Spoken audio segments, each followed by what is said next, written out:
Folks, today is January 11th, 2022. Coming up on Roland Martin Unfiltered, streaming live on the Black Star Network. President Joe Biden finally gives his full-throated support to ending the filibuster in order to pass voting rights legislation. We will talk about his speech today in Georgia, along with Vice President Kamala Harris. We'll hear from Congressman David Scott of Georgia. We'll also talk with pastors who are engaged in a hunger strike until voting rights legislation is passed. We'll talk with activists in Georgia as well. We'll fully unpack developments today. What does it actually mean when you have Democrats like Senator Joe Manchin who still are not going to move when it comes to the filibuster? It's time to bring the funk on Roland Martin Unfiltered on the Black Star Network. Let's go. He's got it. Whatever the miss, he's on it. Whatever it is, he's got the scoop, the fact, the find. And when it breaks, he's right on time and it's rolling. Best believe he's knowing. Putting it down from sports to news to politics. With entertainment just for kicks, he's rolling. It's on go, roll, roll, y'all. It's Roland Martin, yeah. Rolling with Roland now. He's funk, he's fresh, he's real, the best, you know he's Roland Martin now.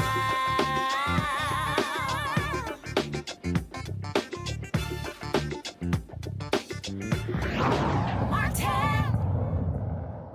President Joe Biden and Vice President Kamala Harris are flying back to Washington, D.C. after a day trip to the epicenter of the American civil rights, voting rights movement. Today, they paid respects to Martin Luther King Jr.'s and Coretta Scott King's crypt before speaking at the Atlanta University Center Consortium on the urgency to pass voting rights legislation and protect Americans' sacred right to vote.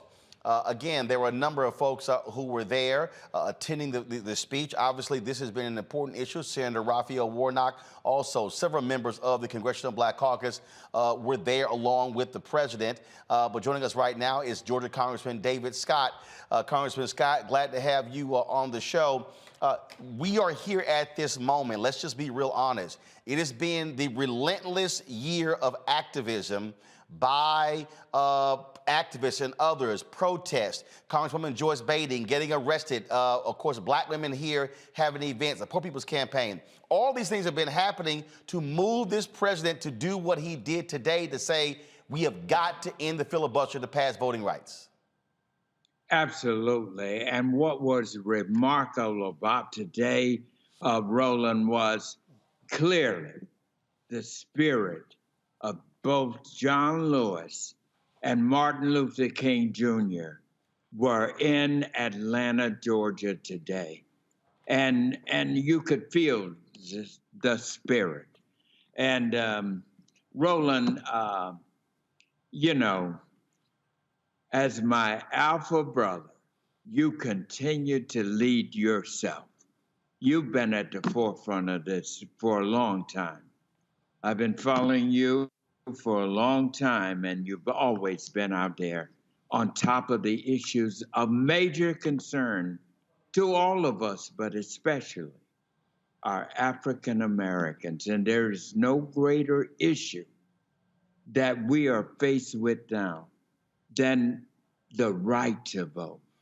You see, people don't understand that this is the foundation of democracy.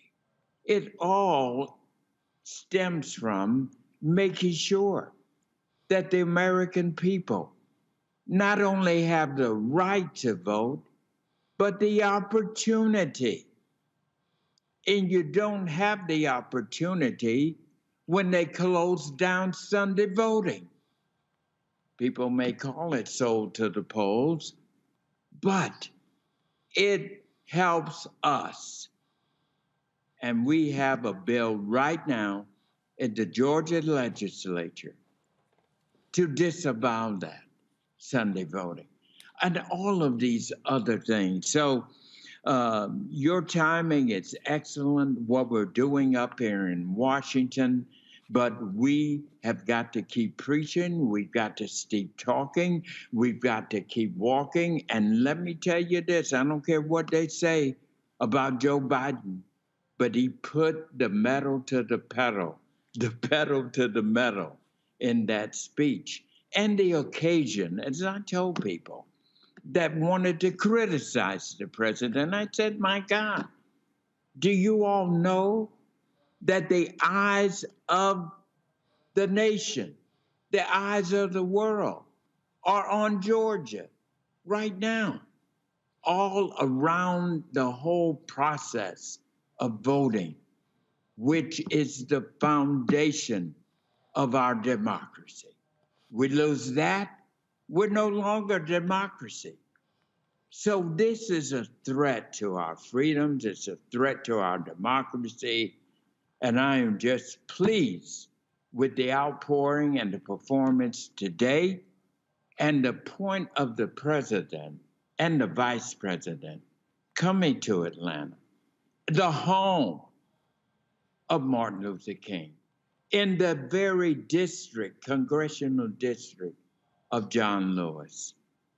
And it was so special because, as you may know, I know you follow my career quite a bit, Roland, but you remember John Lewis, and I was with him when we started the Voter Education Project years ago. I was at Center College, and I went with John Lewis many places over this country.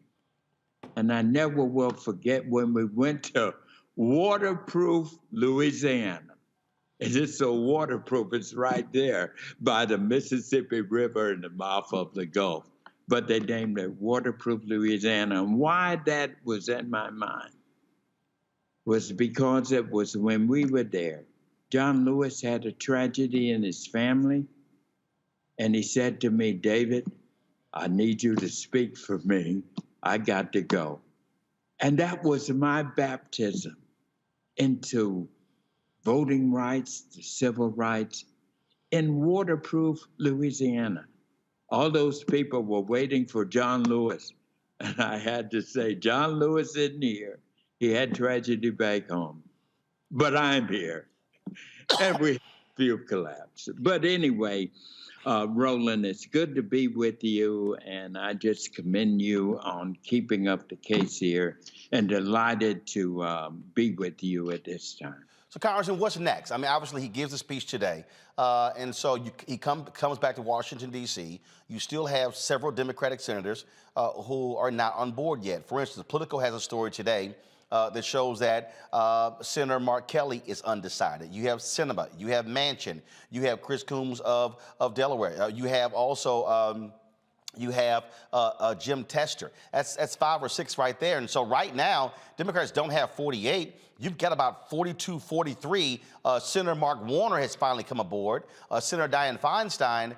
And so how do you get the other 7 Democratic senators to go along with this. Senator Chuck Schumer says there's going to be a vote on Monday. Does the CBC have plans to go across the hall to meet with those senators to implore them to step up and support this call? I think we all will be doing that. Us members of Congress have our own individual relationships with members. I've been here for now 20 years. I've worked with members on a lot of things. And what I do on issues like this is to go and sit down, find out what the problem is. We got to protect against reduced absentee ballots, trying to make sure that we have absentee ballots. We got the filibuster rule. That might not be exactly the best way to go, but there are other ways. We got to sit down with these senators. We've got to provide the foot soldiers, so to speak, and go over to them. I'm a sponsor of this act. I believe in it. And we had a while back a number of Republicans. And I said to them, do you all know what the heart and soul was down in Georgia? They removed they removed the pre-clearance. That's the heart and soul of the bill. How can you go against that when I can tell you some of the same things that were going on in the South when John and I were traveling throughout the South with the Voter Education Project are still going on. They ought to be able to understand their movements like getting rid of Sunday voting to the polls, sold to the polls. People would frame it that, but who gave that name? We did. And it was a powerful weapon. Why? That in and of itself points out the evilness of this, wanting to do away with Sunday voting because of sold to the polls. This is wrong. So to get to your question, I don't have any bright answers to this except to keep plowing ahead, to keep moving ahead, get as much as we can get. If we can get protections against reduced absentee balloting, ending Sunday voting, reducing early voting, eliminating ballot voting, maybe we can do that in a way that does not, that can pull those or have support of the filibuster, and maybe there's a carve out. There are things that can be done, but I assure you that I'm at the forefront of talking with my senators who I work with, who I've worked with on a variety of issues, many of which they've come to ask me for. And I did that when we had Republicans with us at the very beginning. And I got to find out what has changed here. Right. And so I want your listeners and the people of America to know, hold on, because God is standing by. God has been standing by Black people for a long time, brought us out of slavery, got us to civil rights, got us to voting rights, got us rights that they want to take away. And we've got to stand firm and say, hell no, you're not going to take away our right and opportunities to vote. And then the other thing is that there are an awful lot of white people who feel this way. Well, and which is why we also need them to raise their voices, because these voting laws don't just impact African Americans, they impact everybody. Congressman David Scott, we appreciate it. We will definitely going to have you back, because we're going to keep pressing this issue until President Biden signs this bill. Keep on it. I appreciate it. Spirit, first of all, servants of all, what? We should transcend all. Transcend all. I appreciate it. Thanks a lot. Take care. All right, I want to go to Congresswoman Nikema Williams. She was there in Atlanta today with President Joe Biden and Vice President Kamala Harris. She's about to fly back to D.C. with Vice President Kamala Harris on Air Force Two. Congresswoman Williams, it was the pressure, as I said to Congressman Scott, it was the pressure over the last year constantly applied to President Biden to come out to support into the filibuster for the purpose of voting. Hey, Roland, I am glad that you and Congressman Scott are having this conversation because he's exactly right. Activism matters, your advocacy matters, and what we have heard from the advocates on the ground, we saw that reflected on the stage today loud and clear to the entire country that President Biden is putting the full weight of the White House behind a change in the filibuster because we know that we're not going to get 10 Republicans that are going to stand on the side of what's fair, just, and right and stand up for democracy. This is not the Republican Party that voted to reauthorize the Voting Rights Act under both President Bush's and President Reagan. This is a Donald Trump's party. And so what we heard today is that when things change, we have to change. And it's time for that filibuster rule to change so that we can stop standing on the side waiting for someone else to give us our rights. And we have the full support of the White House. And I am glad that the conversation was held with the entire country right here in the cradle of the civil rights movement in my congressional district, the seat that was once held by Congressman John Lewis.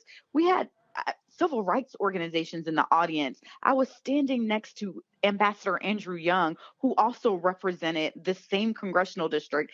And that was a powerful speech and powerful words that I heard coming from the President of the United States today, standing on the side of the advocates who've been demanding a change in the filibuster for over almost a year now.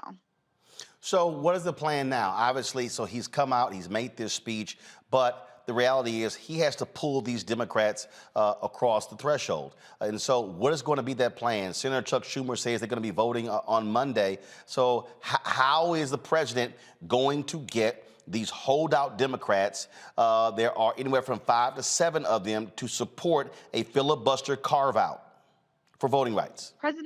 President Biden and President Harris served in the United States Senate. President Biden has strong relationships there, and he's going to have to lean on those relationships. We have been doing this with legislation all of the entire 117th Congress. And so he's going to have to lean in these next few days to get this done. There's going to be a vote on the 17th. And we know that we're not going to get 10 Republicans to stand with us on this. And so that means that we're going to move forward with the change of the filibuster. And that will only take a simple majority to do. That's 50 votes with Vice President Harris breaking the tie. President Biden has given us his commitment, his word as a Biden. And that carries a lot of weight with me because when he has told us that before, he has leaned in and gotten things done. All right. Congresswoman Nikema Williams, we certainly appreciate it. Thanks a lot. Please tell Vice President Kamala Harris I said what's up. Look forward to having her on the show soon. I sure will. All right, then. Thanks, Roland. Thank you so very much. All right, folks. Let's now go to, I want to show you some of what President Biden and Vice President Harris had to say today in Atlanta, and then we'll talk with some pastors who are on a hunger strike until this bill is signed into law. In our lives, in the lives of our nation, life of our nation, there are moments so stark that they divide all that came before and everything that followed. They stop time. They rip away the trivial from the essential. And they force us to confront hard truths about ourselves, about our institutions, and about our democracy. In the words of Scripture, they remind us to hate evil, love good, and establish justice in the gate. Last week, President Harris and I stood in the United States Capitol to observe one of those before and after moments in American history. January 6th insurrection on the citadel of our democracy. Today, we come to Atlanta, the cradle of civil rights, to make clear what must come after that dreadful day when a dagger was literally held at the throat of American democracy. We stand on the grounds that connect Clark, Atlanta University, Morehouse College, near Spelman College, the home of generations of advocates, activists, educators, and preachers. Young people, just like the students here, who have done so much to build a better America. We visited the sacred Ebenezer Baptist Church and paused to pray at the crypt of Dr. and Mrs. King and spent time with their family. And here in the district, as was pointed out, represented and reflected the life of beloved friend John Lewis. In their lifetimes, time stopped when a bomb blew up the 16th Street Baptist Church in Birmingham and murdered 4 little girls. They stopped when John and many others seeking justice were beaten and bloodied while crossing the bridge at Selma, named after the Grand Dragon of the Ku Klux Klan. They stopped. Time stopped. They forced the country to confront the hard truths and to act to keep the promise of America alive. All right, folks, so we're going to deconstruct this whole speech of President Biden, and we're also going to play some of what Vice President Kamala Harris had to say. And so I want to go now to Reverend Stephen A. Green, the pastor of St. Luke AME Church, who joins us from Harlem, Reverend Whitney Castanem, the pastor of Mount Pisgah AME Church, who joins us from Jersey City, New Jersey. Of course, I also have my panel here with me as well. Mustafa Santiago Ali, PhD, former senior advisor for environmental justice at the EPA. Xavier Pope, host of Suit Up News, owner of the Pope law firm. DeMario Solomon Simmons, civil rights attorney and founder of Justice for Greenswood. To the pastors, you are involved in this hunger strike. Joe Madison, Sirius XM radio show host, started his 66 days ago, and so you're joining this as well. You heard both speeches today? Your reaction to what you heard? How does that impact your hunger strike? Sure. Thank you, Roland, for having us. I am one of 25 faith leaders with Reverend Castine who are on this hunger strike, and we started a week ago on January the 6th, the date of the violent insurrection that overtook the Capitol. And today is a reckoning moment for the nation as we recognize that we have been waiting for the president to do his job, to speak up and to stand firm on his commitment to end the filibuster and to have Black people's back. And so now is our time. We are glad to hear the rhetoric from the president, but now it's time for it to be followed up with action, for him to call the senators into the Oval Office and commit them to voting for the John Lewis Voting Rights Act and the Freedom to Vote Act. So although we are inspired, we are not persuaded or dissuaded from our mobilization, and we will continue to hold the line to ensure that the Senate will vote on the For the People Act and the Freedom to Vote Act and the John Lewis Voting Rights Act by Monday, January 17th, the Martin Luther King Jr. Day. Pastor? There we go. We got you. One of the things that I want to state is clearly obvious, and it is that voting in this country, it's not just inconvenient, it's really hard. And one of the things that we've been able to see over the last year or last 18 months is that Republican politicians who've been inspired by our former insurrectionist in chief Donald Trump have made it even harder. And so I'm really proud to be a part of this movement with other faith leaders, other pastors across the country, because I think a few things. I think that the momentum is on our side. I know that the morality is on our side. And I also believe that the mood of the entire country is on our side. And so, I think I agree with Reverend Green, and I also was encouraged by the words of the president, encouraged by the words of the vice president. But now it is clearly time for them both to use all of their power, all of their relationships, all of their effort and energy to get this done on Monday. And the point that we continue to make over and over and over again is that you have to move on it. I mean, it has to actually get done. What I said yesterday is President Joe Biden, he's going to have, when he comes back to D.C., he's going to have to call these holdout Democratic senators to the White House, put them across the table, look them in the eye and say, I, as the president, I, as the leader of the Democratic Party, I need you to get this done.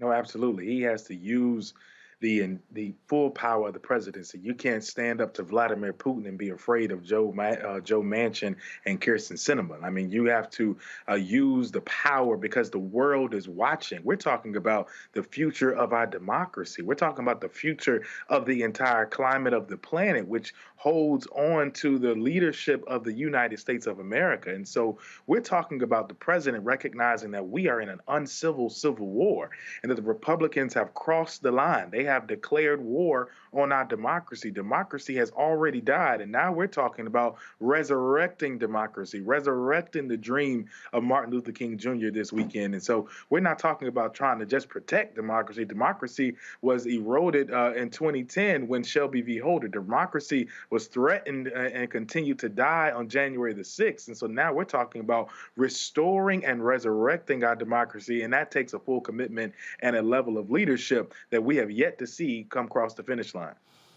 So again, so the next step is see what happens when he comes back. The pivotal vote will take place on Monday, as Senator Chuck Schumer made, and so the president has to deliver. He simply has to do that. And Roland, we're coming to D.C. We're bringing our hunger strike to D.C. this weekend because we intend to hold a watch night for voting rights on Sunday night at the U.S. Capitol. We will occupy the steps of the U.S. Capitol on Sunday night from 7 p.m. to midnight as we watch the night like our ancestors did on the eve of emancipation on January 1, 1863. So while they waited for the clock to turn from 1862 to 1863, we too are waiting with bated breath for the nation to be true to the words that is written on paper, to be a nation where it truly embodies liberty and justice for all. Thank you so much for having me. All right, then, gentlemen, I certainly appreciate it. Thank you so very much as well. I'm going to go to a quick break. When we come back, we'll hear from our panel. We'll also hear more of President Biden's speech, along with Vice President Kamala Harris today in Georgia, as he finally calls for the end of the filibuster in order to pass voting rights in the United States Senate. You're watching Roland Martin Unfiltered on the Black Star Network.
Time to be smart. Roland Martin's doing this every day. Oh, no punches! Thank you, Roland Martin, for always giving voice to the issues. Look for Roland Martin in the whirlwind, to quote Marcus Garvey again. The video looks phenomenal, so I'm really excited to see it on my big screen. Support this man, Black Media. He makes sure that our stories are told. See, there's a difference between Black Star Network and Black-owned media and something like CNN. I got to defer to the brilliance of Dr. Carr and to the brilliance of the Black Star Network. I am rolling with Roland all the way. Honored to be on a show that you own. A black man owns the show. Folks, Black Star Network is here. I'm real revolutionary right now. Roland was amazing on there. Stay black. I love y'all. I can't commend you enough about this platform that you've created for us to be able to share who we are, what we're doing in the world, and the impact that we're having. Let's be smart. Bring your eyeballs home. You can't be Black-owned media and be scared. You dig?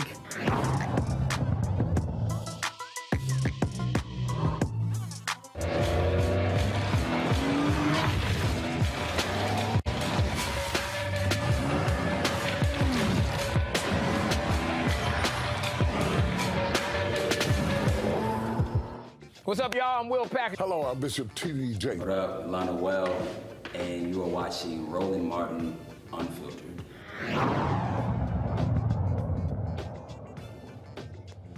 All right, folks, welcome out to Roland Martin Unfiltered on the Black Star Network. We are focused on the speech that President Joe Biden and Vice President Kamala Harris gave today in Georgia. And the reality is he gave this today, finally, a full-throated call to end the filibuster to pass voting rights because of the level of pressure that's been applied. Because Republicans have already passed 34 different laws in various states as a result of this. And just so you understand what we're talking about here, Ari Berman tweeted this just today. Give me a second.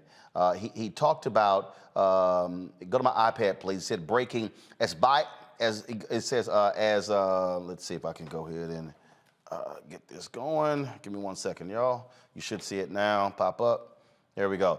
As Biden speaks, North Carolina State Court upholds extreme gerrymandered maps, including U.S. House map giving GOP 71 to 78% of the seats in state Trump won with 49.9% of the vote. This is exactly the kind of partisan and racial gerrymandering Freedom to Vote Act would block. What we're dealing with here, and I need to walk people through this to understand what we're talking about, okay, is that what Republicans are doing all across this country, they are passing various laws, not just to restrict voting, but the cutting of drop boxes. In Georgia, they are cutting from 111 to less than 30 drop boxes. They oh my goodness, they're not secure. What they also did in Georgia, what they did was they actually passed the law that said that, oh, we got to protect the boxes, which means that the drop boxes are only open when the polls are open. That's the point of the drop boxes. So if you can't go in and vote during the day, you drop your ballot off. What they also did, folks, was they also passed the law that where they said that if we live in Georgia, and my dad wants to vote by mail-in ballot, and he says, hey, son, drop my ballot off. I can't. He has to physically drop his ballot off or it's against the law. And there are so many other things that are in the Freedom to Vote Act. Let me know when y'all have Biden speaking about any of the filibuster. This is what people have to understand. So this is what he said today in Georgia. Can change the outcome. Sadly, the United States Senate, designed to be the world's greatest deliberative body, has been rendered a shell of its former self. Gives me no satisfaction in saying that as an institutionalist, as a man who was honored to serve in the Senate. But as an institutionalist, I believe that the threat to our democracy is so grave that we must find a way to pass these voting rights bills. Debate them, vote, let the majority prevail. And if that bare minimum is blocked, we have no option but to change the Senate rules, including getting rid of the filibuster for this.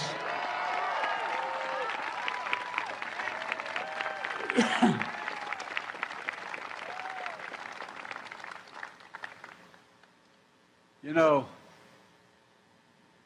last year, if I'm not mistaken, the filibuster was used 154 times. Filibuster has been used to generate compromise in the past, promote some bipartisanship, but it's also used to obstruct, including especially obstruct civil rights and voting rights. And when it was used, senators traditionally used to have to stand and speak at their desk for however long it took. And sometimes it took hours. And when they sat down, if no one immediately stood up, anyone could call for a vote, or the debate ended. But that doesn't happen today. Senators no longer even have to speak one word. Filibuster is not used by Republicans to bring the Senate together, but to pull it further apart. Filibuster is weaponized and abused While the state legislative assaults on voting rights is simple, all you need in your House and Senate is a pure majority. In the United States Senate, it takes a supermajority, 60 votes, even to get a vote, instead of 50 to protect the right to vote. State legislators can pass anti-voting laws with simple majorities. If they can do that, then the United States Senate should be able to protect voting rights by a simple majority. Today, I'm making it clear, to protect our democracy, I support changing the Senate rules, whichever way they need to be changed to prevent a minority of senators from blocking action on voting rights. When it comes to protecting majority rule in America, the majority should rule in the United States Senate. I make this announcement with careful deliberation, recognizing the fundamental right to vote is a right from which all other rights flow. And I make it with an appeal to my Republican colleagues, to those Republicans who believe in the rule of law, restore the bipartisan tradition of voting rights. People who restored it, who abided by it in the past were Richard Nixon, Gerald Ford, Ronald Reagan, George H.W. Bush, George W. Bush. They all supported the Voting Rights Act. Don't let the Republican Party morph into something else. Restore the institution of the Senate the way it was designed to be. Senate rules were just changed to raise the debt ceiling so we wouldn't renege on our debt for the first time in our history, prevent an economic crisis. That was done by a simple majority. As Senator Warnock said a few weeks ago in a powerful speech, if we change the rules to protect the full faith and credit of the United States, we should be able to change the rules to protect the heart and soul of our democracy. He was right. In the days that followed John Lewis's death, there was an outpouring of praise and support across the political spectrum. But as we stand here today, it isn't enough just to praise his memory. We must translate eulogy into action. We need to follow John Lewis's footsteps. We need to support the bill in his name. Just a few days ago, we talked about, up in the Congress and the White House, the event coming up shortly to celebrate Dr. King's birthday. And Americans of all stripes will praise him for the content of his character. But as Dr. King's family said before, it's not enough to praise their father. They even said, on this holiday, don't celebrate his birthday unless you're willing to support what he lived for and what he died for. The next few days, when these bills come to a vote, will mark a turning point in this nation's history. We will choose. The issue is, will we choose democracy over autocracy, light over shadows, justice over injustice? I know where I stand. I will not yield. I will not flinch. I will defend the right to vote, our democracy against all enemies, foreign and, yes, domestic. And the question is, where will the institution of the United States Senate stand? Every senator, Democrat, Republican, and Independent, will have to declare where they stand, not just for the moment, but for the ages. Will you stand against voter suppression? Yes or no? That's the question they'll answer. Will you stand against election subversion? Yes or no? Will you stand for democracy? Yes or no? There's one thing every senator, every American should remember. History has never been kind to those who've sided with voter suppression over voters' rights. And it will even be less kind for those who side with election subversion. So I ask every elected official in America, how do you want to be remembered? At consequential moments in history, they present a choice. Do you want to be on the side of Dr. King or George Wallace?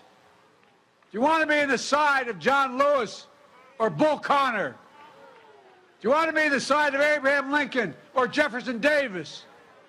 This is the moment to decide, to defend our elections, to defend our democracy. And if you do that, you will not be alone. That's because the struggle to protect voting rights has never been born by one group alone. We saw freedom riders of every race, leaders of every faith marching arm in arm, and yes, Democrats and Republicans in Congress of the United States and in the presidency. I did not live the struggles of Douglas, Tubman, King, Lewis, Goodman, Cheney, Swerner, countless others, known and unknown. I did not walk in the shoes of generations of students who walked these grounds, but I walked other grounds because I'm so damn old I was there as well.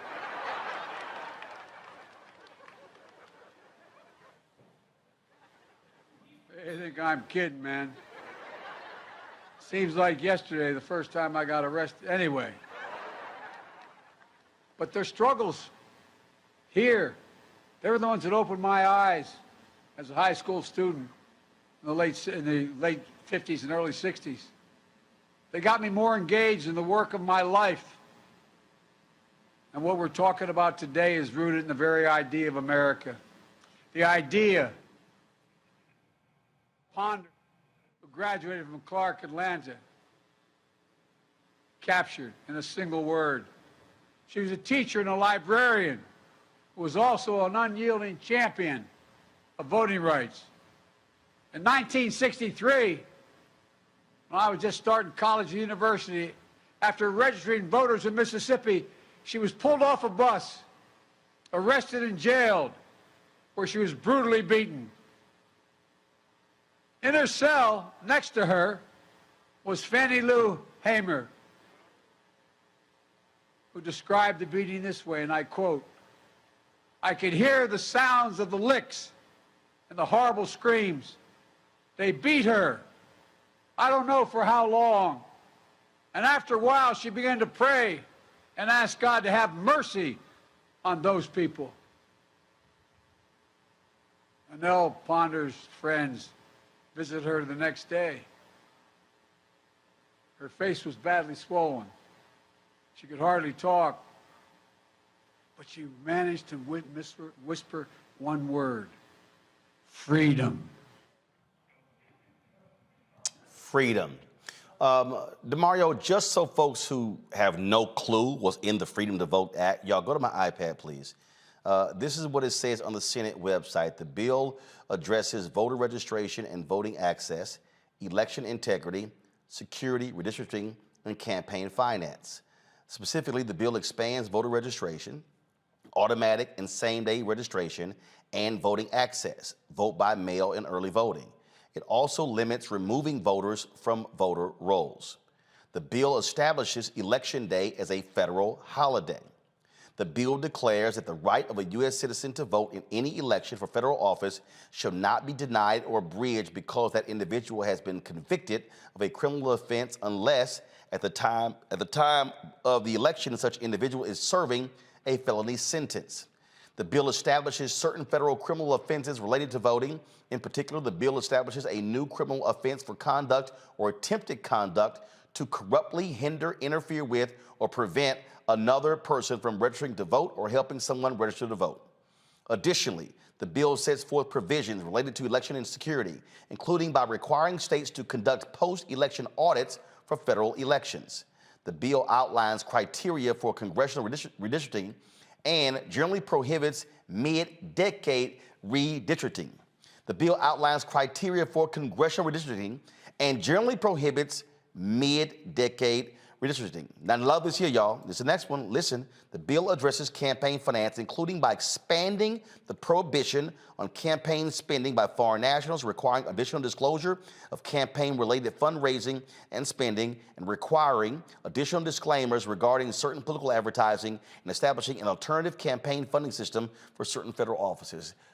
DeMario, the reason Republicans are so dead set against ending the filibuster, and the reason why these 50 Democrats had better wake up, is because of what I said earlier with the Ari Berman tweet. Republicans are changing the laws, where in Tennessee, they hold 7 of the 9 congressional districts. They are trying to break Nashville up into multiple parts so they can control 8 out of the 9. They have done this in Wisconsin, Georgia, Texas, Florida. We can go on and on and on. So what they are doing by controlling the state legislatures, they are going to use that power to ensure that if you're in a state, if 55 to 58, and sometimes if 60% of the people in that state voted Democrat, they will always remain in control. Yeah, absolutely, Roland. This is a very important show, and just appreciate you educating our community. You know, I would just say that was a pretty strong speech by President Biden. You know, each week I've been calling on this type of a speech. I've been saying the Democrats need to be stronger, and I've also said many times that it was not just Manchin and Sinema. There was other Democrats, and now that's coming to the forefront, and everybody's cards have been put on the table, and I'm appreciative of that. Look, Roland, as you've outlined so well, this is a crucial scenario for our people. If this does not happen, the Republicans, who we know are against Black people, they're against truth, they're against justice, they're against equity, they will submit themselves as the ruling party for generations to come. They will get a majority in the House, and it will be almost impossible for it to be broken based upon how they gerrymandered everything. Every possible tool that the president can use, and I'm not the president. I don't know what the tools are. I'm not the vice president. I don't know what the tools are. But whatever tool they have to go all in right now. And I like your idea, Roland, of calling those Democratic senators over one by one and talking to them, and then coming out and telling the media what they discussed and where are they on their commitment. So this is crucial for us as a people, not as Democrats, but as Black people, because we know the Republicans do not care about us. They want to subjugate us. They want to discriminate against us, and they don't care about the wrong side of history. All they care about is power, wealth, and access, period. So folks, understand this. Today, there's an election in Florida to replace the late Congressman Al C. Hastings. And when the votes are counted tonight, that means that the Democrat is going to win that particular race. Okay, it's a special election, and then of course you have the election in November. That means that Democrats will have 222 votes in the House, and so this is Sheila Sherfilis McCormick. She is the candidate. Go to my iPad. This is the Washington Post piece. This is a photo of her. She is going to win, likely win tonight. All right. So there are 9 people who are running. So here's what the deal. They're going to have 222 votes to 212 Republicans. The seat of Devin Nunes Mustafa is the only one that is vacant. If you begin to study the numbers, and we always know that the incumbent president, this party loses seats during the midterm. So Democrats are already up against facing tremendous headwinds.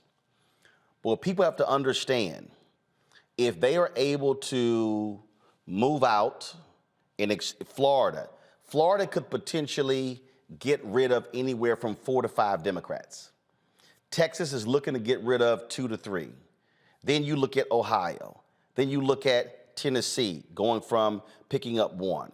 So you start adding it up. The Republicans could literally change the lines, and they could pick up anywhere from 15 to 18 seats before a vote is even cast. Exactly. That guarantees they're going to be in the majority. And because they control the state legislature, you can't make any changes for 10 years. That means 5 elections. That means that they will control the House for the next decade. Yeah, I mean, you know, this is a long-term strategy that is now playing. And they understand that not only do they want to own and control the House and the Senate, of course, they want the presidency, they want the Supreme Court and all the judges that are there. And then, of course, moving past the trifecta is also making sure that you control all of the state houses or the majority of the state houses. So therefore, then you can hold on to power, as you said, for a decade. I would say that it's even longer than that, because if you're able to entrench in the ways that they are trying to do, and of course, all of this comes back to people actually being able to participate in a fair election. And that's why our conversation is so important around the filibuster and making sure that we're doing everything that we possibly can to make sure that we're protecting voting rights. So this is understanding that they have literally been focused on building a set of infrastructures and controlling those infrastructures around everything that happens inside of your life. The vote is tied to housing. It is tied to transportation. It is tied to jobs and where resources are going to go. It's tied to healthcare. It's tied to the environment. And they understand this. And we have been playing around flat-footed and not calling this out, not educating folks. And for the president, I appreciate the full-throated response that he gave today in supporting of voting rights. But I need him to continue that. I needed him to do it before. We talked about this. But now he has got to, for the amount of time that is remaining, he should be having fireside chats where he is bringing those folks who are part of the civil rights movement who fought to be able to vote. There should be conversations in front of the country literally every day or every evening. Let's say every evening, because after folks get off work. That's the type of set of commitment that's going to be necessary to make sure that we even have a chance. The other part of it is that, you know, you got to move, you got to put all your chips in this moment, because if you don't get this, all the other stuff kind of falls to the wayside. The other part of it is also you got to call in all those folks in business and industry who are saying that they support Black Lives Matter and all these other types of things. And they've also got to place pressure on the individuals, especially on the Democratic side of the equation, that we expect you to do the right thing. And that if you don't, there will be repercussions for you not doing the right thing. Now, some folks will say, well, Mustafa, maybe you're taking it too far there. The Republicans are very serious about what they do, and they have no problem in utilizing leverage and pressure to make sure that they get what they want out of the scenario and out of the sets of opportunities that are in front of them. And if Democrats are not willing to do that, then you're going to get what you get. Xavier, just so people, again, who need to understand here, folks like Senator Joe Manchin, Senator Kristen Sinema say, oh, this is going to break the Senate. It's not going to fix the Senate. And they fear that if one day they are in the minority in the Senate, that they won't be able to use the filibuster to stop bills. Well, that's all contingent upon whether Republicans are going to actually honor that. They can change the rule anytime they want to. This is what you're about to hear is Senator Mitch McConnell talking about ending the filibuster in 2022, but the second video is what he said in 2017 when it came to the Supreme Court. When I was majority leader, some of my own party urged me to break the Senate for our own party's short-term gain. My answer was a simple word: no. We need to restore the norms and traditions of the Senate and get past this unprecedented partisan filibuster. Therefore, I raised a point of order that the vote on cloture under the precedent set on November 21st, 2013 is a majority vote on all nominations. When I was majority leader, some of my... So right there, Xavier, the Republicans put two individuals on the United States Supreme Court by a simple majority vote. Lifetime appointments. Supreme Court justices rule on all matters in the country. They are the final authority. So if you're Democrats, you're putting yourself in a situation where you may never be in control of the House or the Senate, and you're trying to protect something that you actually supported just a couple of weeks ago to raise the debt ceiling. Roland, until this nation recognizes we can't center what we do based on white conservative Republicans and the racist animus that is bubbling in the country, we won't be able to move forward. And the fear that the Democrats have had over a segment of the population that they couldn't win and waited for a year to act when the Republicans, when they know they have the rules on their side, they're going to act. When they have the position in their power, they're going to act. They're going to manipulate whatever rules they need to be able to do to be able to make sure they are implementing their plan, which is a long-term strategy, by the way. The response that you're seeing from the Republicans now, they're just part of that strategy. That's part of them making sure that they're pushing, kicking the can down the road, getting the Democrats to stall and to go further along in the process so that we get close to the election and nothing happens. This is what they want. They're seeing the fruits of their labor. When after the election, Republican state legislatures went right to work passing voter laws that restricted the right to vote. Wait. Passed laws by simple majority. Mm-hmm. Go ahead. Yes. So the Democrats they're playing on defense based on threats that the Republicans might make, Roland, when they have to be able to be steadfast about a strategy from the very outset. What the Republicans doing, they're just basically legalizing 1-6, and they're making it acceptable. Even Ted Cruz took back and apologized for calling 1-6ers terrorists. And then you have now Ted Cruz calling any attempts to protect voting rights Jim Crow 2.0. How dare you, Ted Cruz, when what your party is doing is the embodiment of what Jim Crow 2.0 is. And they are now taking on the footsteps of Martin Luther King's birthday and turning that around and flipping the narrative as if they are the oppressed, insulting our intelligence and trying to cripple our democracy in the process. Folks, here's some of what Vice President Kamala Harris had to say today in Atlanta. Reached the United States Capitol, the President of the United States and I spoke from its hallowed halls, and we made clear we swore to preserve, protect, and defend the Constitution of the United States. And we will. We will fight. We will fight to safeguard our democracy. We will fight to secure our most fundamental freedom, the freedom to vote. And that is why we have come to Atlanta today, to the cradle of the civil rights movement, to the district that was represented by the great Congressman John Lewis, on the eve of the birthday of Reverend Dr. Martin Luther King Jr. More than 55 years ago, men, women, and children marched from Selma to Montgomery to demand the ballot. And when they arrived at the state capitol in Alabama, Dr. King decried what he called normalcy. The normalcy, the complacency that was denying people the freedom to vote.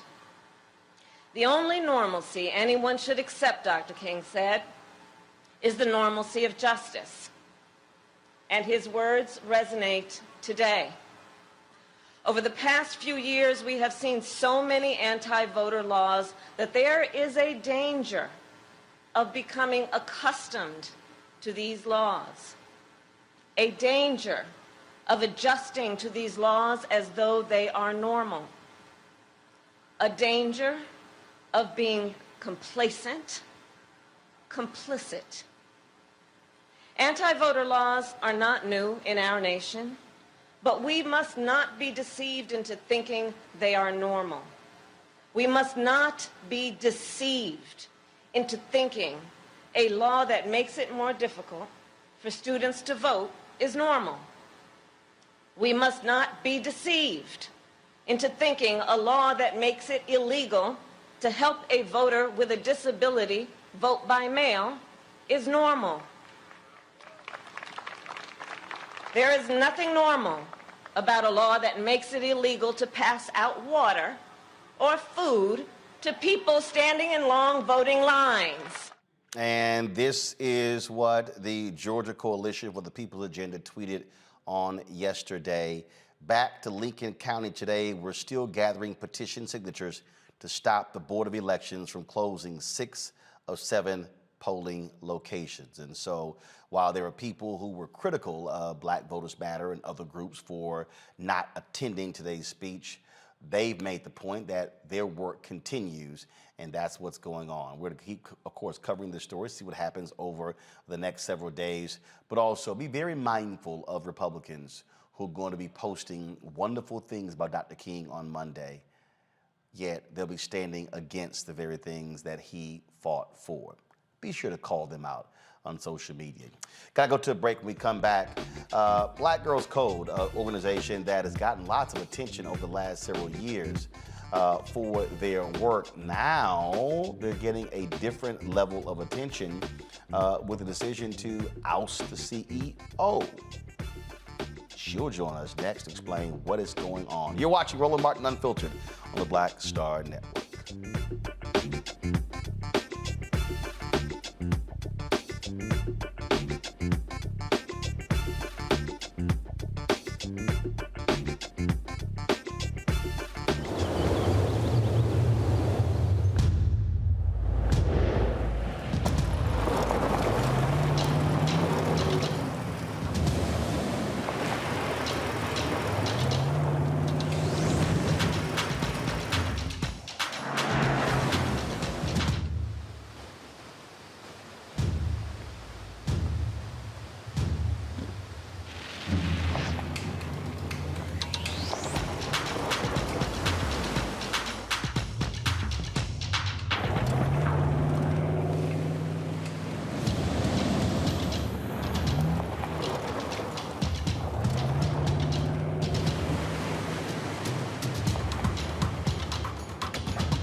ain't just about hurting black folk. Right. You got to deal with it. It's injustice. It's wrong. I do feel like in this generation, we've got to do more around being intentional in resolving conflict. You and I haven't always agreed. Yeah. But we agree on the big piece. Yeah. Now, conflict is not about destruction. Conflict's gonna happen.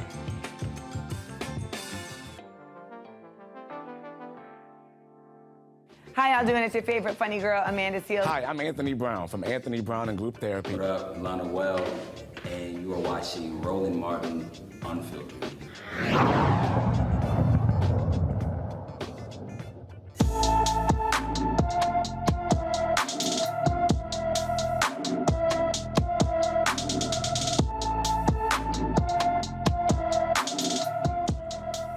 15-year-old Janiyah Coates was last seen in Little Rock, Arkansas a week ago. Janiyah disappeared on January 4th. She is described as being 5 feet 5 inches tall, weighing 140 pounds, with brown hair and brown eyes. If you have any information regarding Janiyah Coates, please call the Little Rock Police Department at 501-371-4829,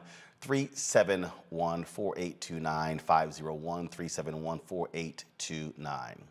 Folks, last month, the founder and CEO of Black Girls Code, Kimberly Bryant, an organization dedicated to educating and empowering young women in technology, tweeted this press release. So it's 3 days before Christmas, and you wake up to discover the organization you created and built from the ground up has been taken away by a rogue board with no notification.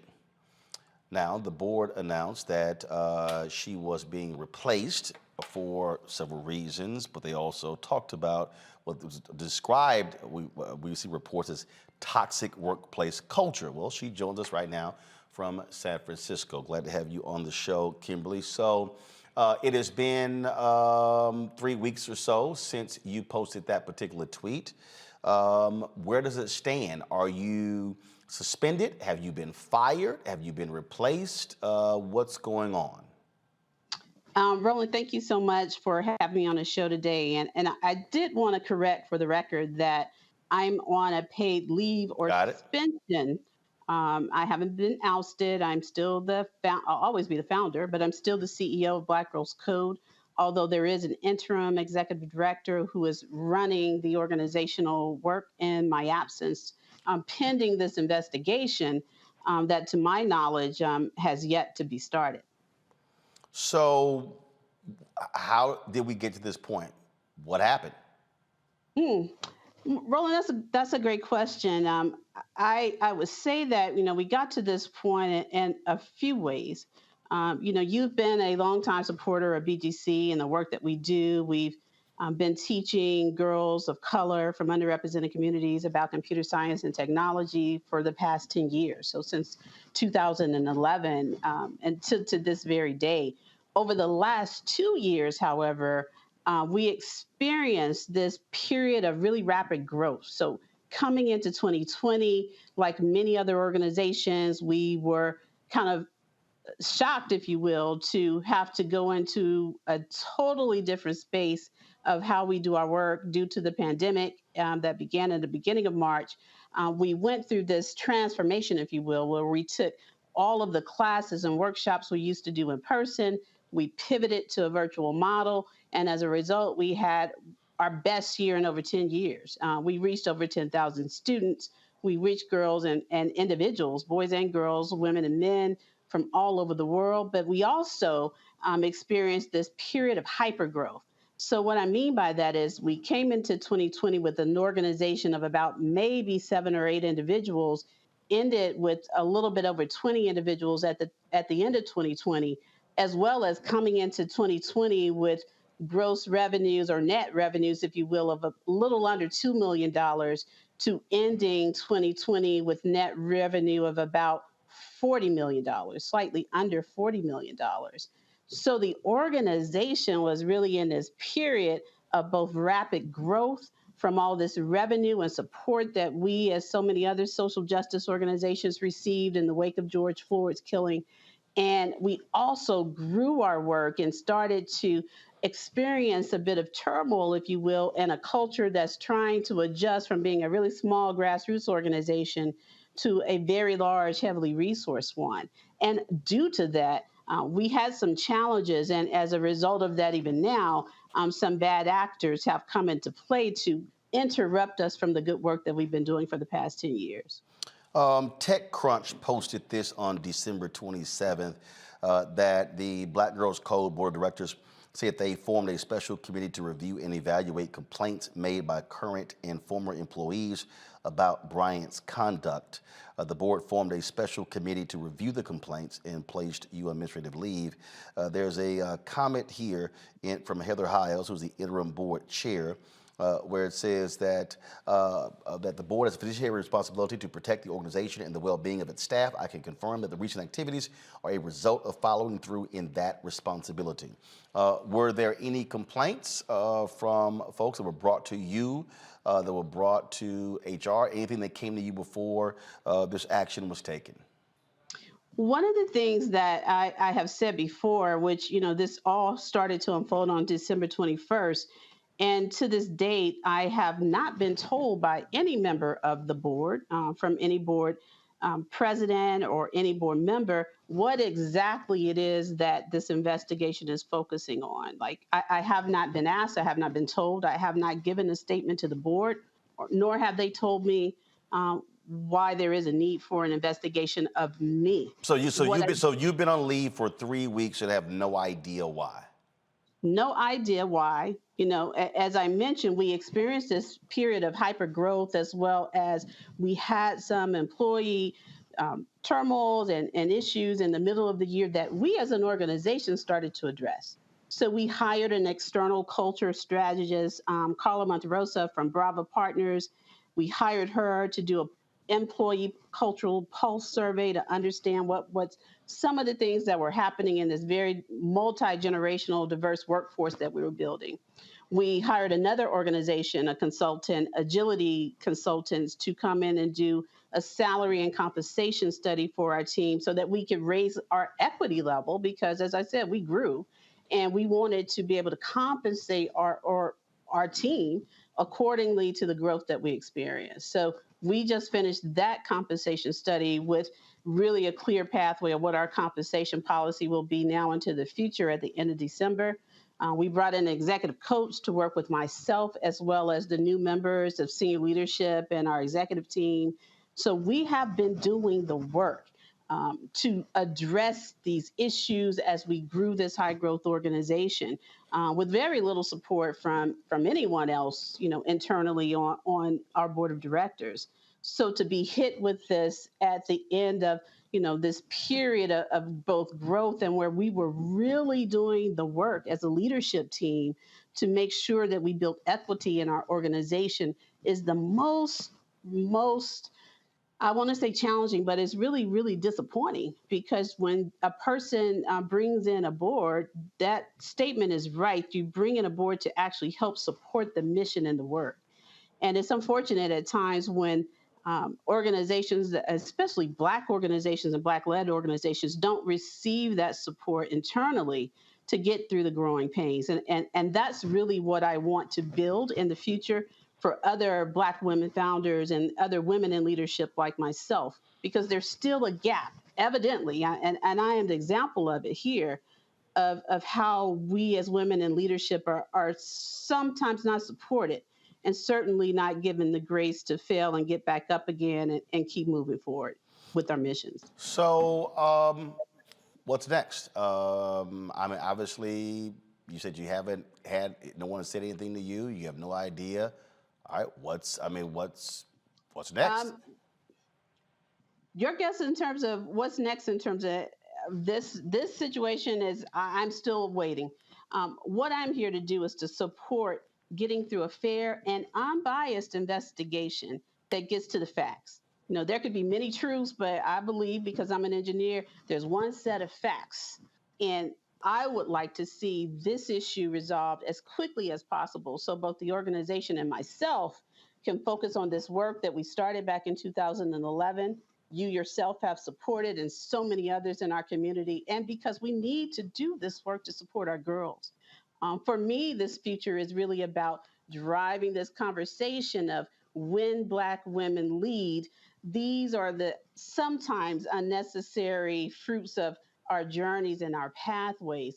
And I want to build more equity and advocacy in my work in the future and have an even greater impact than we have done with Black Girls Code to date by really focusing on how we support Black women in leadership roles, how we give them access to mental health support, because this ordeal for me as a mother who founded this organization for my daughter, who found out this unfortunate news on my mother's birthday, it has been traumatic. And I want this to not happen to other women like me in leadership roles. And so I want to build resources to support their mental health journeys. And also, last but most importantly, funnel their endeavors for the girls that have been a part of our program and other Black women, really give them the tangible resources so it doesn't take 10 years to get to the point that Black Girls Code did. And then you finally have the resources to actually do this work, and you get it, and it takes so much of a struggle to get there. So I really want to dedicate this next generation of the work that I'm going to do with my mission to focus on that type of work and advocacy for other Black women. I would encourage folks to follow this story. I have had a community of founders and supporters create a website for me on WeSupportKimberly.org. There's a letter of support there. I encourage people to sign it.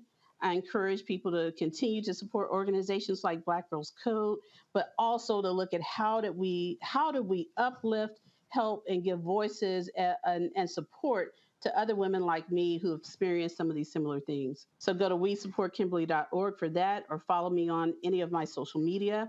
It's the number 6 in GEMS, and watch this space. All right. Kimberly, we appreciate it. Thank you so very much. Thank you, sir. Appreciate you, Roland. All right, folks. The first woman to be elected as the mayor of New Orleans has begun her second term. LaToya Cantrell was sworn in Monday as the city's 51st mayor.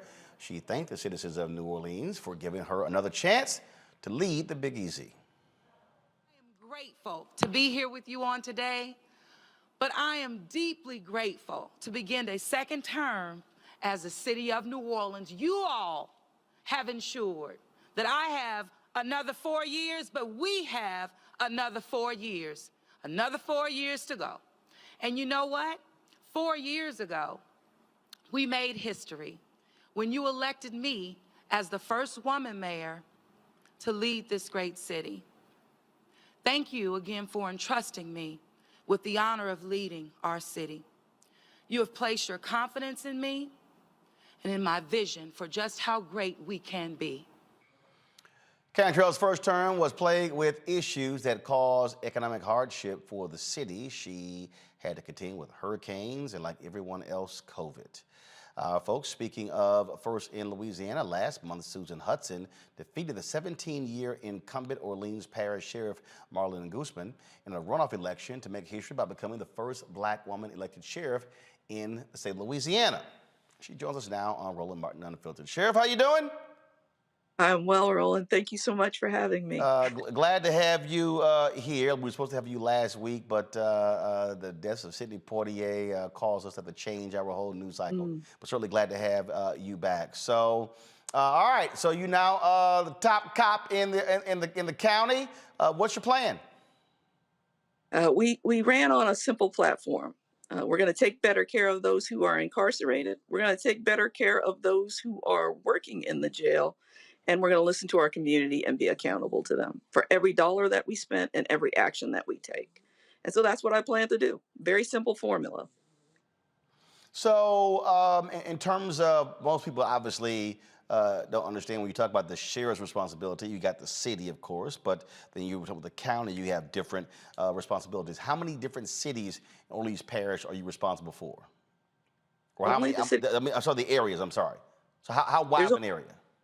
There's only the city of New Orleans within Orleans Parish. So the sheriff runs the Orleans Parish Jail, serves some process, provides security at the courthouses, and then also enacts and runs some types of seizures and sales. But the majority of the work is about running the Orleans Justice Center, which is the jail. So one of the things that we've heard a lot about, we hear people talking about mass incarceration. They talk about criminal justice reform. What role do you have to play in that? Well, you know, we ran on a platform of progressive reform where we know that jails primarily house people with mental health diagnoses and those with addictions. We know that. That's the same all around the country. So instead of putting them in jails, which are harmful areas, why don't we do something in our community, number one, to treat their diagnosis or their addiction, and then to help them get back into life and get back into society. And what I found out as I walked this campaign trail this year, so many of these people are our neighbors or people that we know. And so when that message resonated with so many families who are dealing with a loved one with a mental health diagnosis, like I have, or dealing with somebody with an addiction. So that is prevalent all over our city, all over our parish. And so that resonated with people. Let's help people and try to prevent crimes as opposed to making people worse by locking them up. Questions from my panel. I'll start with you, Xavier. Your question for the new sheriff of Orleans Parish. Congratulations for your new post. There were issues with your predecessor in terms of not allowing defense attorneys access to their clients in the midst of the Omicron surge. As someone who just was in court last week, typically on a social justice issue, trying to get people out that should not be there locally here in Chicago and seeing some of the COVID issues, how are you addressing some of the exacerbation of the issues of jails now with COVID and some of the quarantining issues and not being able to show up to court, potentially being quarantined, and some of the litany of issues that face those that are frankly afraid with their health and for their freedom. Yeah, well, first of all, thank you for the congratulations. But what I found on this campaign trail in dealing with other actors in the criminal justice system is that we all have to work together, especially with COVID. We have to follow the science. We have to listen to the experts about how to be safe. But we've got to start conducting some business because there are people sitting in jail who've sat here a while. We have not had trials. It's difficult for defense attorneys to get access to their clients. And we are a little short-staffed as well. So we all have to be more efficient in how we handle our business and transact our business and conduct trials. But we got to get the trials moving again. And we've got to get folks either through their trials and then on to the penitentiary, or if they win their cases, then they get to go free. But we've got to stop holding people here, and we've got to get the business of the courts moving again. And we've got to work together to do that. And I've pledged to do that with all the other actors in the system. Mustafa. Sheriff Hudson, congratulations. I actually lived in New Orleans for a little while. I'm curious, you mentioned the additional support that you're giving around mental health. And we know that building trust inside of communities has been something in relationship to law enforcement that there's a lot of work that needs to happen. I'm just curious, are there additional things that you plan on implementing to help to build that trust? Yeah, in our city, in the parish, which is a group that we want to do something different. So I was the independent police monitor monitoring the New Orleans Police Department before I left that job to run for sheriff. And one of the things we worked on is starting at how we feed people into the system.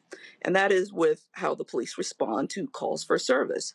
And so we looked at how many calls there were for mental health crises, and there were a number of them. And so why can't we have alternative responders for that? So we're not feeding people into the jail. And then let's have places for them to be treated when they need custodial care or when they need to be in a bed. And then let's have follow-up care. Let's not just drop them after that, like after they leave the jail or after they leave a hospital bed. We've got to have that continuity of care from start to finish. We know that we have to do that as a city, and we started working on a game plan for that. And so one of those things is also to make sure that we don't house people in the jail. And the sheriff that I beat, Marlon Gusman, wanted to build a mental health jail. I did not want to do that. And I think that is one of the main reasons that I did win. I said we need to take that funding and have diversion centers and treatment centers instead of building a jail so that we can treat our community, help people, keep them out of the jail, which again only harms them, and then allow people to have, good lives and return to living in this city, which is an amazing city to live in. All right, DeMario.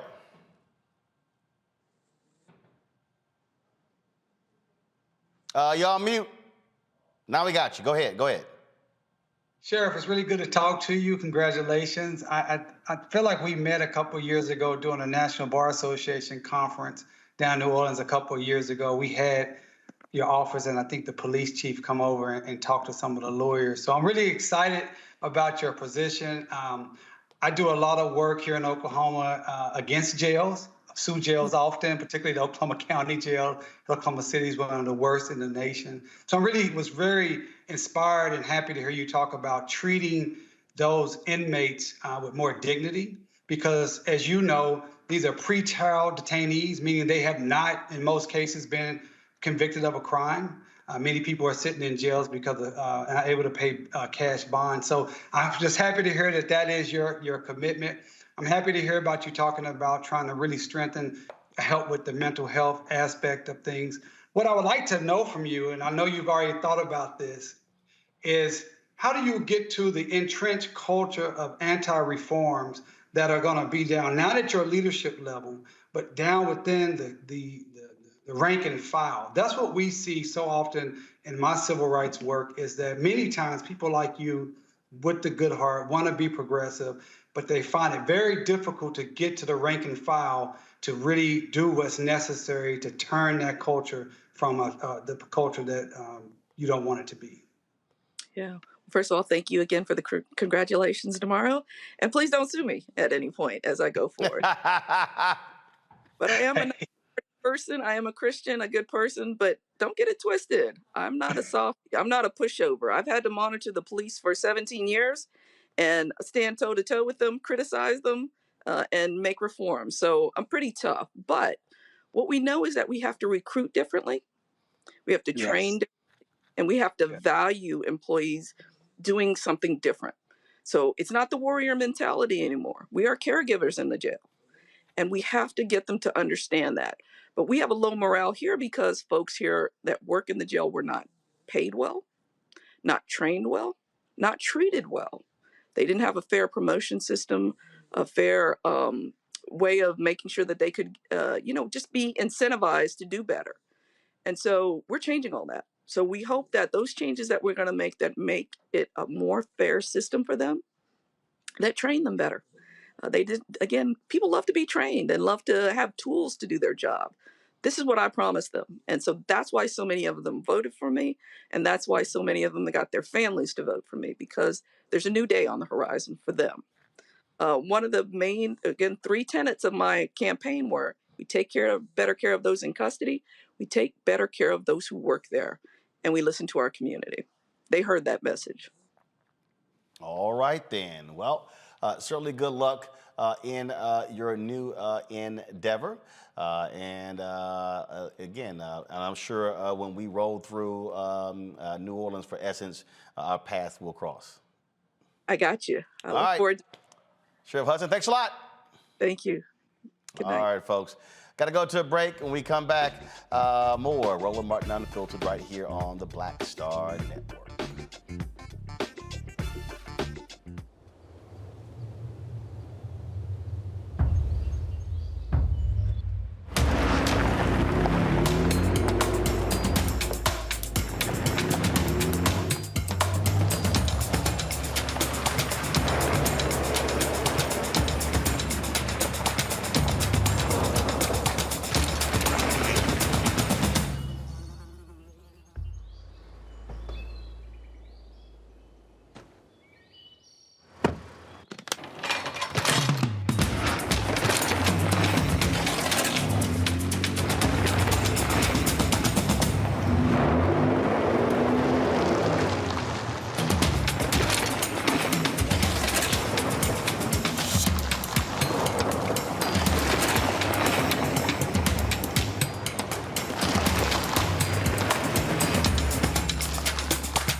Black Star Network is here.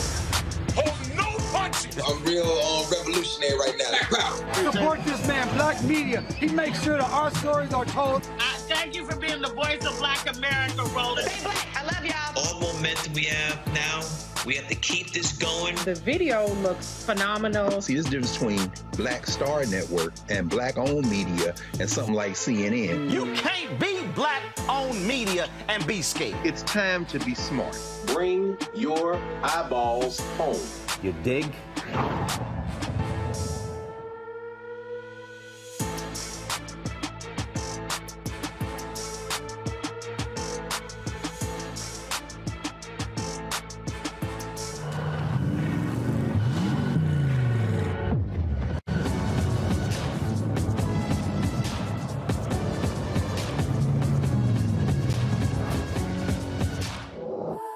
I'm Chrisette Michelle. Hi, I'm Chaley Rose, and you're watching Roland Martin Unfiltered.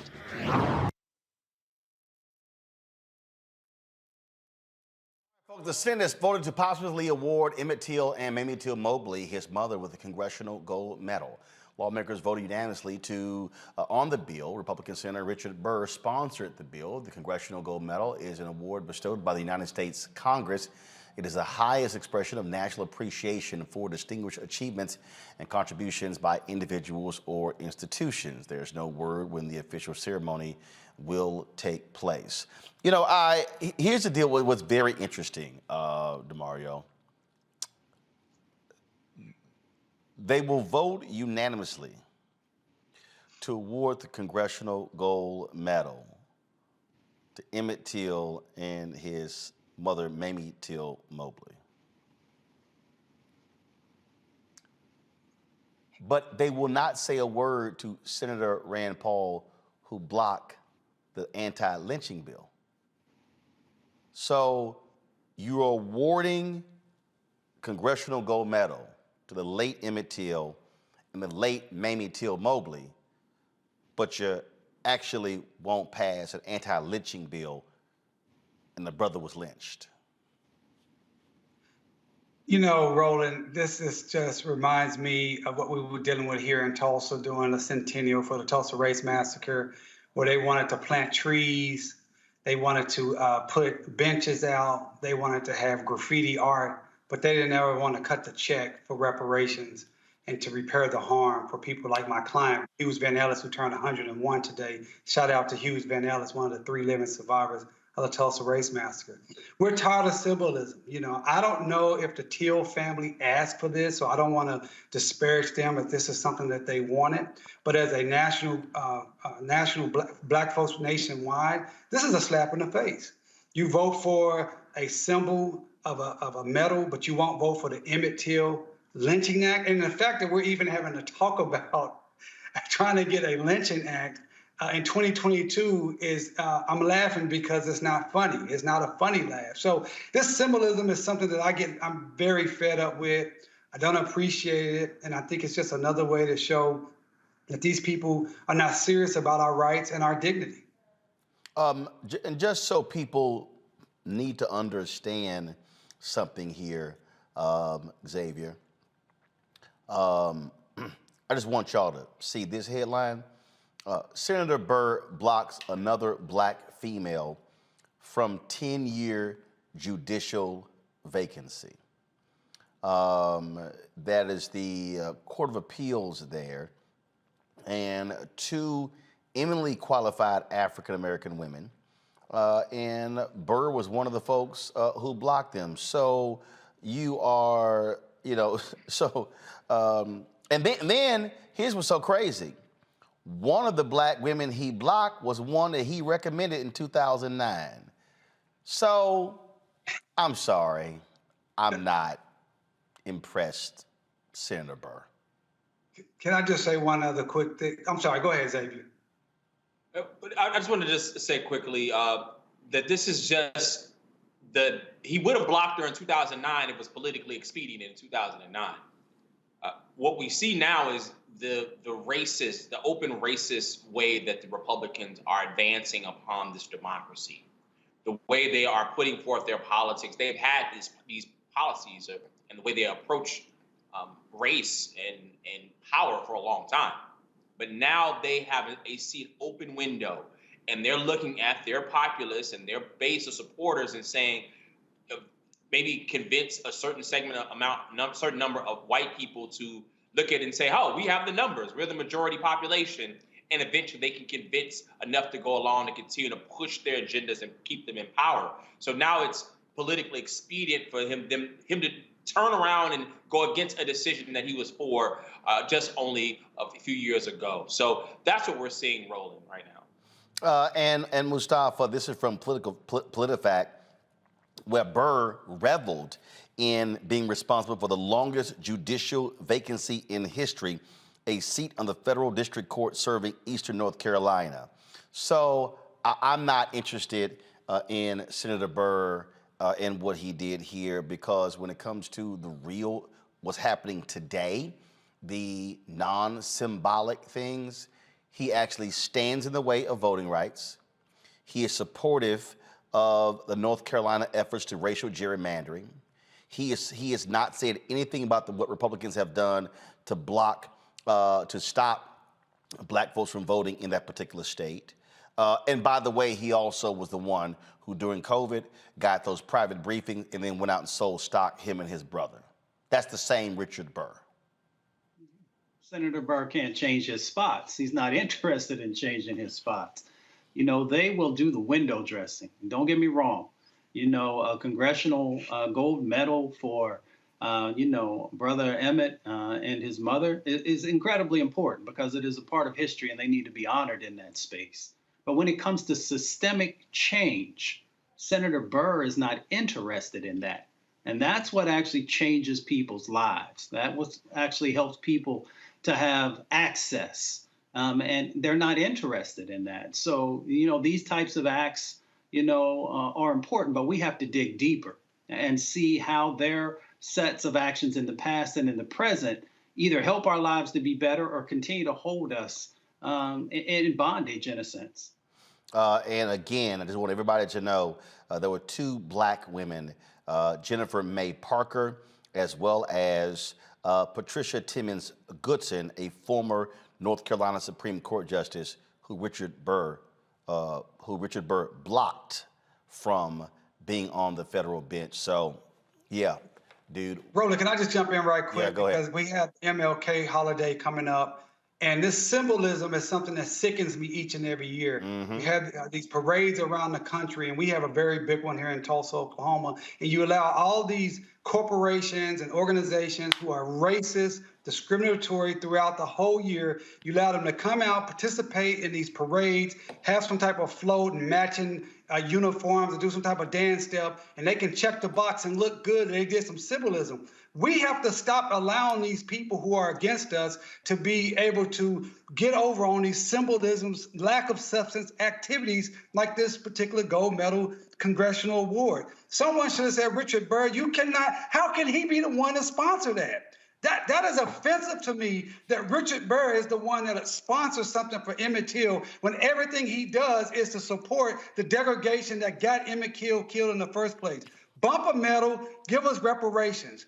Bump a parade and get in our parade, give us proper education, proper jobs, proper pay and equity, those type of things, or don't allow them to participate in your events. It's just like white politicians coming over to black churches during election season, standing up there telling some type of story. If they don't have a record and a history of doing truth, justice, and equity and what's right for our people, they should be shunned, and don't allow them to utilize you as a cover for their racist and anti-black behavior. Well, and that's why I believe what has to happen is we have to have what I call a racial index.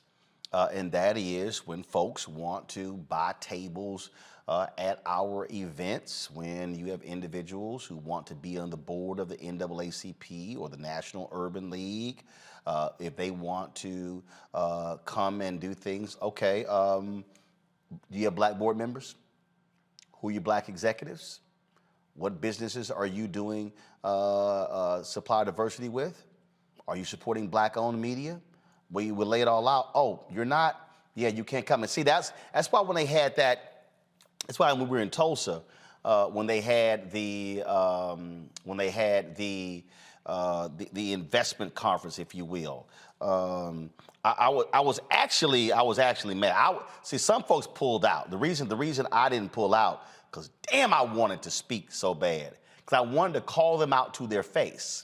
I wanted to put them on Front Street as we sat there, because all too often, that's what folks are unwilling to do. And I wanted to ask them in front of everybody, that is, what's your spending? What's your hiring? What's your investment? See, I just think that a lot of times what happens is, and I'm gonna pull this up in a second, I'm gonna show y'all what I'm talking about. See, I think a lot of times what happens, Xavier, is some folk are unwilling to go there. Well, I ain't got a problem. So I'm not one of those folks. And here's a perfect example. Let me go back. Let's see here. Silver. So here's what I'm talking about. They had this big Black Commerce Street event in Tulsa that's at the Convention Center, presented by J.P. Morgan Chase and Company.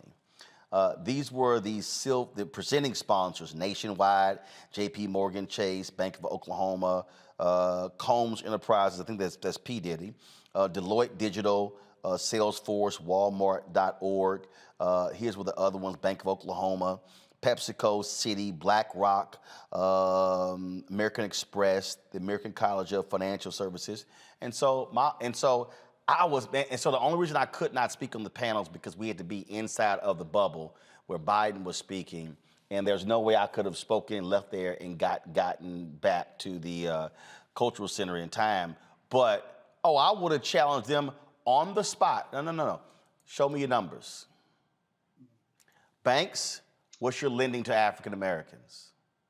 See, that's the piece. That's how gangster we have to be. And so I dare, if you're an MLK speaker, do the exact same thing at any events this weekend and next week. You can't take credit for progress of this country that you never partook in.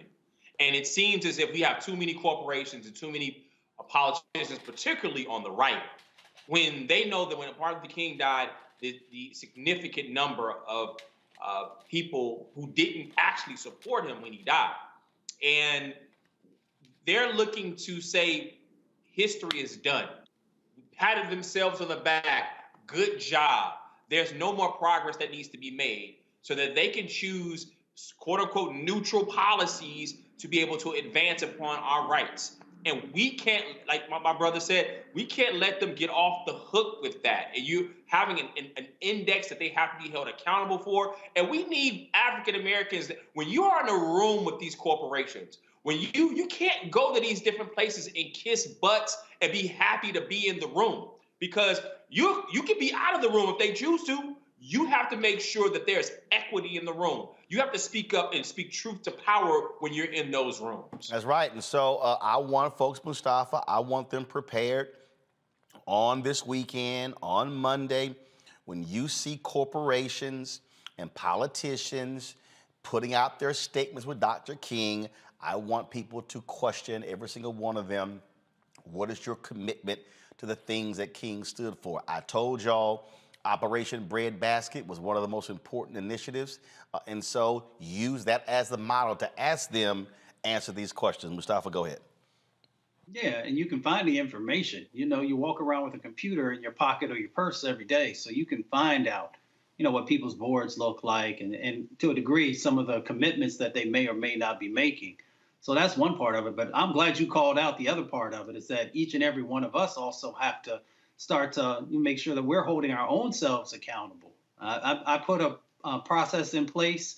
When these people ask me to come and speak, my first set of questions are about 4 or 5 of those that you just called out. And if they don't hit it right, I'm not coming, because then I'm co-signing on the things that they're doing. And we have to get to that level of actually, you know, it may take a couple dollars out of our pocket, but, you know, we can make sure that we're actually be able to look ourselves in the mirror every morning. So we have power unless we give it away. And DeMario, you posted this on Twitter, Uncle Red. Today's his 101st birthday, Hughes Van Ellis. And so shout out to him. Happy birthday. But to my dancing buddy at the Tom Joyner Morning Show cruise, y'all. Before we were in Tulsa, I saw him. I was like, damn, that brother look familiar. I said, wait a minute. That's my man from the cruise. Y'all don't understand. Uncle Red be out there on the dance floor at 2, 3 o'clock in the morning getting it. And so when I saw him, man, don't let that wheelchair fool you, y'all. Trust me, we're on the Joyner cruise. He's on the dance floor at 2 or 3, before 5 women surrounding Uncle Red. He always rolling deep. But he's always having a good time. And so definitely let him know tomorrow that I said happy birthday on this day. I will. He told me to tell you hello. The whole family told me to tell you hello. And Roland, like you said, he went on a cruise earlier, a couple months ago. He just got back from West Africa. He spent Christmas in Detroit and Atlanta. The guy has never stopped. He's never stopping for justice. He told me to tell the nation that he's 101 years old. He's waited over 100 years for justice for what happened to he and his family and community here in Tulsa. And he wants to see justice and reparations for Greenwood. He wants it now, and he wants to be able to move forward with his case. So he's going to be real happy when he sees this video, Roland, because you know he's a big fan of yours. Indeed. As a matter of fact, I'm gonna find a video of him dancing on the cruise, and I'm gonna show it on the show tomorrow. So I'm gonna go through my archives and find that. Y'all, real quick before I go to a break and we go to our Black-owned business segment sponsored by Verizon. The name of the off-duty officer accused of killing an unarmed man in North Carolina has been released. The Cumberland County Sheriff's Office identified the deputy as Jeffrey Hash. Hash shot and killed 37-year-old Jason Walker after he alleged that Walker ran into traffic and jumped on the moving vehicle that the sheriff's deputy was driving. Hash is on paid administrative leave. On the second day of protest, Fayetteville City Council voted to ask the Department of Justice to become involved in the case. And so we're going to continue to follow that, see what happens next. All right, folks, got to go to a break. When we come back, we'll talk with the owner of a Black virtual mall. That's right, in our Marketplace segment brought to you by Verizon. You're watching Roland Martin Unfiltered on the Black Star Network.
How some carriers give you so little for your older busted phone you just end up living with it?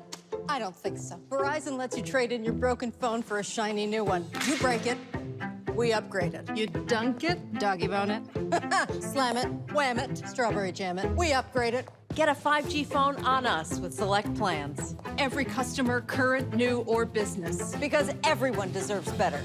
And with plans starting at just $35, better costs less than you think.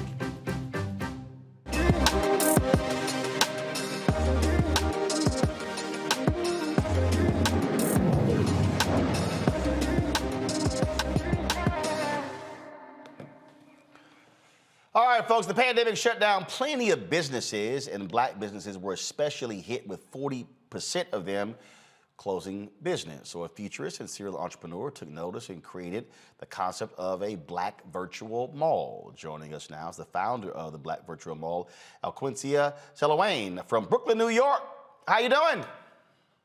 Fantastic. I'm so honored to be here. Thank you. All right, so let's talk about this virtual mall. Exactly what is it? So it is what, most marketplaces are, except in my opinion, it's definitely the future of marketplaces and where we need to go to be a little bit more immersive so that the customers have a better experience and the businesses are able to stand out a lot more. All right. And so how does it work? How many businesses are in your virtual mall? So as of now, we have 300 Black-owned businesses, and we have different levels of businesses, from kiosk, from your artisans and your newer businesses, to storefronts. We also have premium stores, food courts as well. So we're covering just about every spectrum of business. All right. Now, now how can people access the virtual mall? So it's really simple. You go right to the blackvirtualmall.com. It's best used from your experience. From your laptop, best experience from your laptop. And so that's it. It's very intuitive. As soon as you get there, you'll see the virtual environment. You just click the screen and the navigation is that simple. Everything is just very intuitive. Click, you'll see the signage everywhere, and then you're able to go and see the booths that we have with all of the branding from the different businesses. You can click onto the booths and actually access them that way, or there's a navigation panel right there below. All right, so so y'all, I want y'all to come back to me and I want you to go to my iPad. So I see this right here, so I'm gonna tap that, and then it's gonna take me in. So I have, so obviously that's a video that explains what the mall is. And so let me go through here. So you see the top up here, folks. Let me increase it. You see browse each floor, shop by category, apply for a space, food court, movie theater, meet our merchants, lounge, lobby, information desk, all those things that you will see in a mall. Okay, all right, so let's go to the movie theater auditorium. Click here to enjoy free, entertaining and educational content. So we click that, and all right, so if you want to watch these things, so basically you're able to buy these items, buy something to watch. These are actually free items. So I offer some courses that I have. You can watch the course for free, but this one in particular, if you wanted to download the ebook for the course, you'd be able to buy that. But you can see the course completely for free. Got it. Okay, cool. So we hit play. So let's say we go back. All right, let's just do this here. Okay. The lobby, you can click. All right, so let's go to the food court. All right, let's see here. Say it again. This is one of the favorites. The food court actually gets so much traffic. One of my favorites is at the top to the left. So if you click there, if you go back right to the top to the left, there's We Shucking and Jiving. And what I like that we do here differently is you're able to, if you have a video or a promo, you're able to greet your customer in a way that you typically don't get to in any other platform. So if you click that video right there, she has a promo video. So you can get a sense of who she is. All right, so let's do that. Hold on one second. Audio, guys. I want some real good food to eat. I want shucking and jiving, shucking and jiving. I want shucking and jiving, shucking and jiving. I want shucking and jiving. Well, I know I got what you want. I know you like that jive shrimp. My son fish and them geechee grits. My granddaddy make you have a fit. Right on. I try to give you all of my best. I do it straight from the heart. Cooking straight from the soul. Now, straight from the soul. Straight from the soul.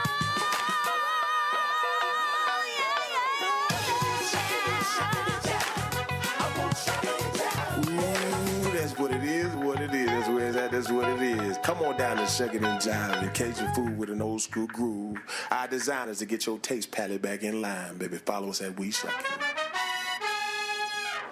All right, then. All right. And I thought that was so important because at the end of the day, you know how we are. We're so welcoming. We're so creative. And I just think that that's a really good way for you to get a sense of the business, the personality. And if you click onto any of the signage on there, where it's Uber Eats or Grubhub, the food will be delivered right to you. So you can literally come to the mall, grab a bite to eat, watch content, and shop just like you would normally. So you have, like I say, for the restaurants, these are restaurants that are different parts of the country. Yes, yes. Got it. And so you'll see that's a DC, and we're adding another floor too. So we're really looking for Black-owned restaurants. So if you're watching, please email us or go to jointheblackvirtualmall.com so we can cover all the nation.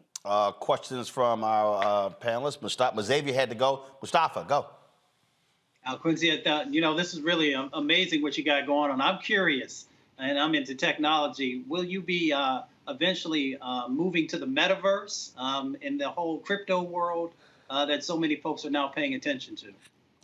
Well, I'm happy for all of the awareness to virtual reality metaverse has brought forth, but my focus right now is actually putting into reality. So a lot of those things are very futuristic, and as you know, they require equipment like Oculus glasses and things like that, which are expensive. That's a $300 piece of equipment. I wanted to create something where all of my users can use. It's very simple. There's no additional equipment needed or anything. And as we move forward, if they are to extend those glasses out to the world, or they make it more affordable, then yeah, I would focus on that. But right now, my main goal is hitting my target audience, which largely can't afford $300 Oculus glasses, so. Well, trust me, folk been trying to get me to take crypto. I'm like, no, I like cash. DeMario. Man, that was absolutely impressive. I am really impressed with that. I don't really have a question. I want to get more information. I just think that was just one of the dopest things I've seen, and the way that you can go and say shucking and jiving. Like, I'm a vegan, as everybody knows on the show. But I was just so impressed by you could go there, press the button, see the video. It was such a great commercial, very professional. Congratulations. I mean, how did you come up with it? Are you a technical background? Is that your background? And do you do other projects besides this, obviously, important labor of love? Right, thank you. So I actually do have an app development company. I'm not techie as most people. I'm really more, my background is in customer service. My background is really into psychology and consumer behavior. So what I like to do is, take the tech approach, but still make it as user friendly. Because a lot of times we get so specced out and teched out on spec, you forget that it's for everyday users to enjoy. So I wanted to give us that virtual environment, but keep it what we already know that's relative. And so, yes, I do have first generation app development company, and those are DIY apps specifically for businesses. And I am creating now the Black Virtual Convention Center. And that will be a space where you can rent out for 10 days and host your virtual conference. So you'll have an auditorium, you'll have a vendor hall if you want to have vendors come out. You'll also have a private lounge. You'll have everything that you need to have an extraordinary conference, including replay days and a concession stand. So you'll actually be able to have vendors at your virtual conference that serve food, just like in the food court, and have a full-blown virtual experience. All right. And that launches in March. All right, then. Well, certainly congratulations on the launch of your virtual mall. It's a great idea, and folks, to go check it, theblackvirtualmall.com. Thanks a lot. Thank you. All right, then. Top of the show, we started talking about the speeches today by President Joe Biden and Vice President Kamala Harris today in Georgia when it comes to voting rights. We're going to close the show out with this here. And so, Mustafa and DeMario, again, what do you think are the next? Okay, DeMario just left. Okay, Mustafa, you get to close it out then. Mustafa, what do you think are the next steps? The president is going to have to continue to engage with folks and to highlight, why and how these issues are so important. I think, again, we're going to have to also make sure that those business leaders who say that they stand with the president, that they're also leveraging power, and then each and every one of us. And as we said before, it is going to take a multiracial set of folks actually reaching out and putting pressure on those Democrats to do the right thing. And then we'll still have work to do even after that. All right, then. Well, look, folks, that's it for us. We certainly appreciate all of you for watching today's show. We want y'all to support what we do. Please download our Black Star Network app. Of course, you can the Apple phone, Android phone, Apple TV, Roku TV. Of course, again, Apple phone, Android phone, Roku TV, Android TV, Amazon Fire, Xbox One, Samsung Smart TV, all the good stuff. If you want to support what we do, please join our Bring the Funk fan club. Cash App is $RM Unfiltered. PayPal is R Martin Unfiltered. Venmo.com is RM Unfiltered. Then, of course, Zelle is roland@rolandsmartin.com, rolandmartinunfiltered.com. And so we want y'all to, again, continue to support what we do. And please, again, Cash App, again, your dollars make it possible for us to do what we do. R Martin, $RM Unfiltered, PayPal, R Martin Unfiltered, Venmo is RM Unfiltered, Zelle is roland@rolandsmartin.com. And so we'll close it out with these cool Air Force Ones. I got this at the YouTube Black concert in Atlanta, where they customized those for me. And that's the only one of a kind. That's it. Only one pair exists. Maybe I'll auction them one day. All right, folks, I'll see y'all tomorrow right here on Roland Martin Unfiltered on the Black Star Network.